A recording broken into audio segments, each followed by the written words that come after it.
Kailan nagsimula, kung paano nagpapatuloy at saan patungo. Ano ba to? Hangad ko lang naman ay magbago, pero patuloy pa rin ako nagtatago sa mata ng mga tao na tila ba hinusgahan ako base sa nakaraan ko at hindi sa kakayahan ko na magbago.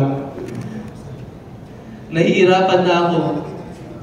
Kung ganito lang din ang trato, sana kunin na lang ako ng mundo.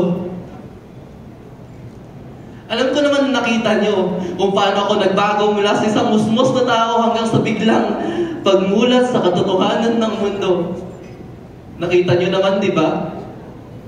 Kung hindi, bulag ka ba? O sadyang nagbubulag-bulagan ka lang talaga? Naalala ko pa, kung kailan saan damakmak ang problema, hirap na bigay ng buhay, tila kabila lahat ng sakit nararamdaman ko na.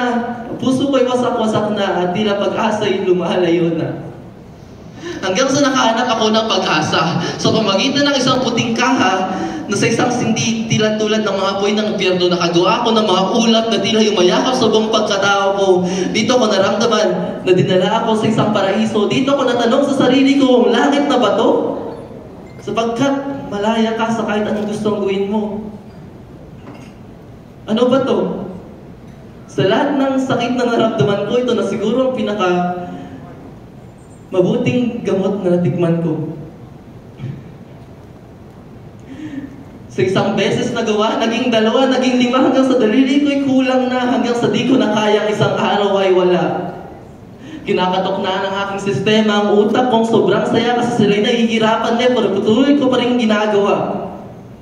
Paulit-ulit na lang ba? Wala na ba kaming kawala? Ano ba to?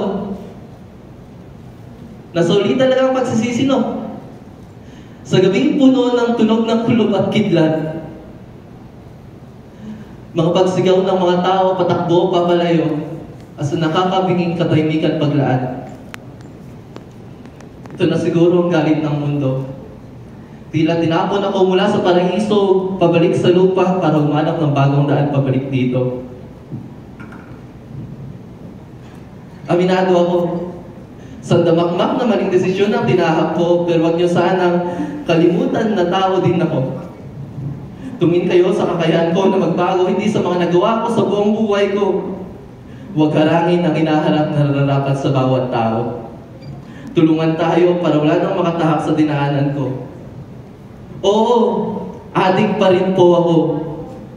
Pero ngayon, sa pag-asa ko, iaalay ko na ang buong kalooban ko para dito, tila tadhana na ang gumawa ng daan, kaya kahit anong dahilan gagawan ko rin ng paraan. Kasi alam ko na may ilaw sa dulo ng lagusan. Ano? Bato? Tumigil na ako. Yun ako.